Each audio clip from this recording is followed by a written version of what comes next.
Mas tem tanta coisa acontecendo na CBF. Como é que fica a situação do treinador? Na verdade, como é que fica a situação da CBF?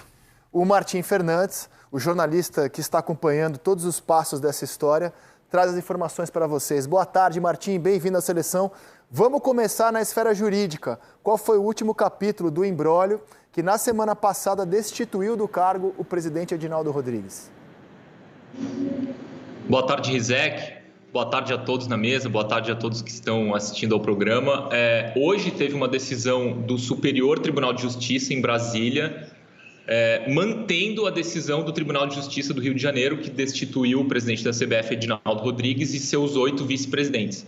Edinaldo recorreu da decisão, tentou voltar ou se manter no cargo por meio de uma decisão do STJ em Brasília, mas o STJ decidiu hoje de manhã que vale a decisão do Tribunal de Justiça do Rio de Janeiro. Então, portanto, Edinaldo Rodrigues está destituído do cargo, assim como seus 8 vice-presidentes. Houve alguns outros recursos apresentados ali, todos foram negados.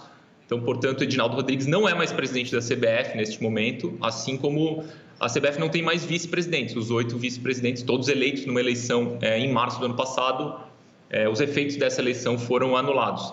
Ontem à tarde, José Perdiz, que era presidente do STJD, do Superior Tribunal de Justiça Desportiva, ele se licenciou do STJD, foi até a CBF, teve uma primeira reunião lá com o próprio Edinaldo, que fez uma espécie de transição ali às pressas, com alguns presidentes de federações estaduais, e hoje ele entrou para valer, começou a dar expediente na sede da CBF, e ele tem a missão de, em 30 dias úteis, contando a partir de hoje, organizar uma nova eleição na CBF. Então, ali por janeiro, metade para o final de janeiro, a gente deve ter uma eleição na CBF, que aí sim vai ter um presidente definitivo por um mandato de 4 anos, e aí a gente vai saber qual vai ser o rumo da CBF e qual vai ser o rumo da seleção brasileira.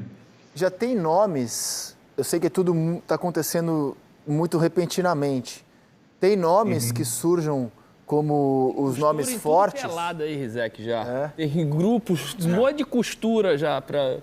E nessas costuras, sai um nome que a gente possa dizer é provável futuro presidente da CBF, Martim? Não, ainda não. É prematuro, Rizek. Como o Roger estava dizendo, tem muita costura, tem muita conversa, tem muito café, muito almoço, muito telefonema, muito grupo de WhatsApp. Os bastidores da CBF estão fervendo, né, da política do futebol brasileiro. Não dá para dizer ainda se tem... quem vai ser o presidente, nem mesmo se tem um favorito. O que dá para dizer, e aí é com base na história recente do futebol brasileiro, é que não haverá disputa. Eu acho muito difícil que existam 2 chapas ou 3 chapas concorrendo à presidência da CBF, porque nos últimos 35 anos, todas as eleições da CBF tiveram um candidato único, porque as divergências, as disputas de ideias, tal, elas são resolvidas antes, né, com acordos, com composições políticas, tal. Então eu imagino, pelo que eu estou entendendo assim das conversas que estão em curso, que é mais fácil todos os grupos conversarem e chegarem a uma candidatura de consenso do que haver de fato disputa, vários candidatos ou pelo menos 2 candidatos. Eu acho improvável que isso aconteça. Eu acho mais provável que todo mundo converse antes e surja um candidato único. Foi assim todas as eleições desde 89, a última vez que houve disputa com chapas distintas, candidatos diferentes, foi em 1989, quando Ricardo Teixeira foi eleito pela primeira vez presidente da CBF. Desde então, todas as reeleições do Ricardo Teixeira, a eleição do Marco Paulo Del Nero, a eleição do Rogério Caboclo, a eleição do Edinaldo Rodrigues, sempre foi com um candidato único, e eu imagino que vamos ter candidato único de novo nessa eleição. Martim, o homem que anunciou o acordo com o Ancelotti, como sabemos, fez todos os contatos, esteve sempre à frente do negócio e dizia ter garantias legais de que o Ancelotti assume em junho na Copa América. Essa garantia pode estar em alguma gaveta ali, cuja chave só o Edinaldo tenha. Foi embora. Como é que fica isso, cara, daqui para frente? Uma pergunta antes dessa, Rizek. Claro. Só porque ele falou em nome único, depois dessa decisão hoje lá em Brasília, o Edinaldo não tem como retornar a presidente da CBF. Ou ele pode ser um nome único aí analisado pelos outros? Ainda tem a chance do Edinaldo ser presidente? Excelente pergunta, porque isso está aí nas conversas. Edinaldo, ele pode ser candidato porque não houve nenhum impedimento pessoal contra ele. Essa decisão que o remove do cargo é por questões administrativas, da maneira como a eleição foi conduzida e tudo mais.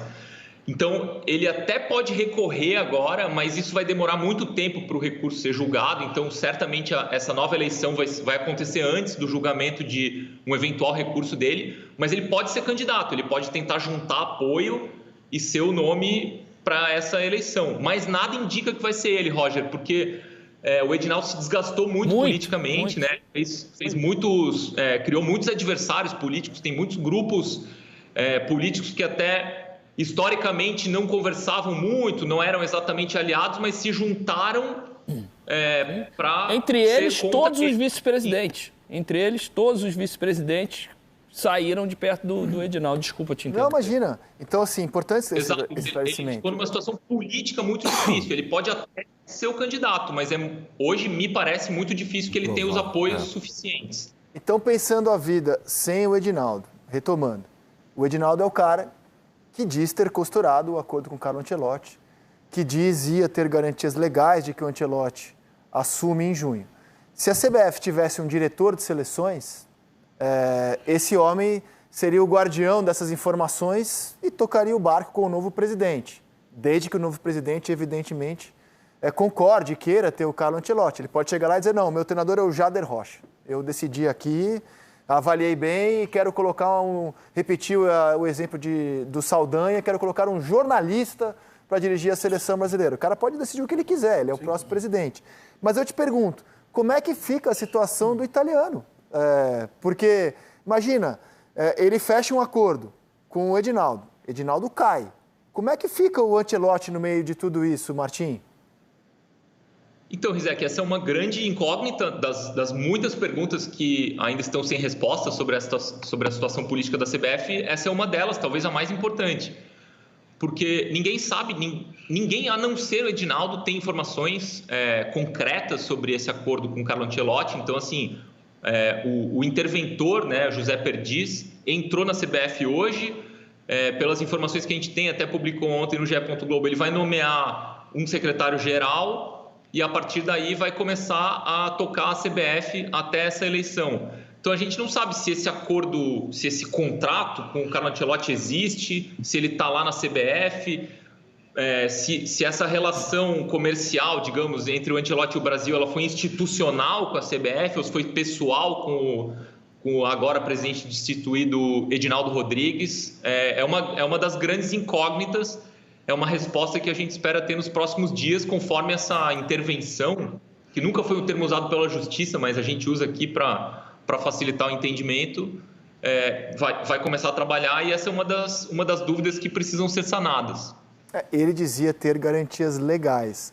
A grande questão é a seguinte, ele fechou tudo com o Ancelotti, dizendo ao Ancelotti que o Ancelotti não teria chefe, que o Ancelotti não ia ter coordenador, que ele ia tomar todas as decisões. Já estava até definido onde moraria o Carlo Ancelotti.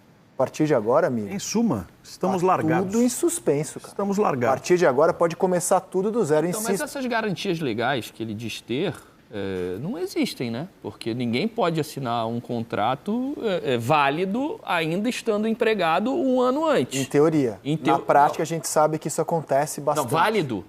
Na prática, a gente sabe... Data. Não, para a FIFA não vale. Não vale.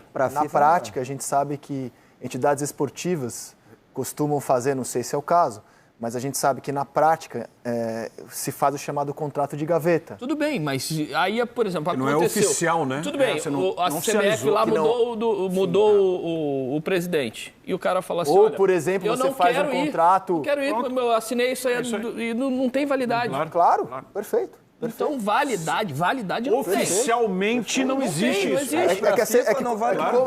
É que assim, eu acho que agora o Carlo Ancelotti tem todos os motivos do mundo para dizer que nunca aconteceu nada mesmo e que era tudo da cabeça do presidente da CBF. Tá tudo assim, a seleção brasileira agora, se a gente já achava que o ano estava perdido... Esportivamente... Agora ainda mais, porque nem o Ancelotti no horizonte, agora a gente consegue ter mais. Então, assim, o que você tem no momento é um treinador interino, com contrato até junho, quando começa a Copa América. E a partir de junho, amigo, ninguém nesse momento consegue dizer o que será da seleção brasileira. Porque até insisto, o novo presidente que será eleito pode chegar e dizer, eu não gosto nem do Diniz, eu quero contratar o Renato Gaúcho, eu quero colocar o Filipão, eu quero trazer o Mourinho. Então essa frase tem que ser refeita, né? Não é nem em junho, né? A seleção não sabe o que vai ser da seleção em janeiro. Não, em janeiro, o Diniz tem contrato. O Diniz tem contrato, mas ele recebe salário da CBF. Perfeito, mas o presidente eleito pode muito bem decidir, Diniz. A gente pode, muito obrigado pelos serviços prestados, rompe o seu contrato. Não quero mais um interino. Por isso que eu falei a frase, estamos largados nesse momento. E te falar... Oficialmente. Antes a gente estava, mas como uma coisa no horizonte. Exatamente. Não, agora nem no horizonte a gente tem mais. Dessa bagunça toda que a CBF de tantos anos aí, de muda presidente, vai presidente, é um que vai preso, enfim... Acho que o menos pior, acho que o menos me preocupa é a seleção brasileira, tá? A gente está aqui falando, claro que ali é importante, a seleção brasileira, quem vai ser o técnico.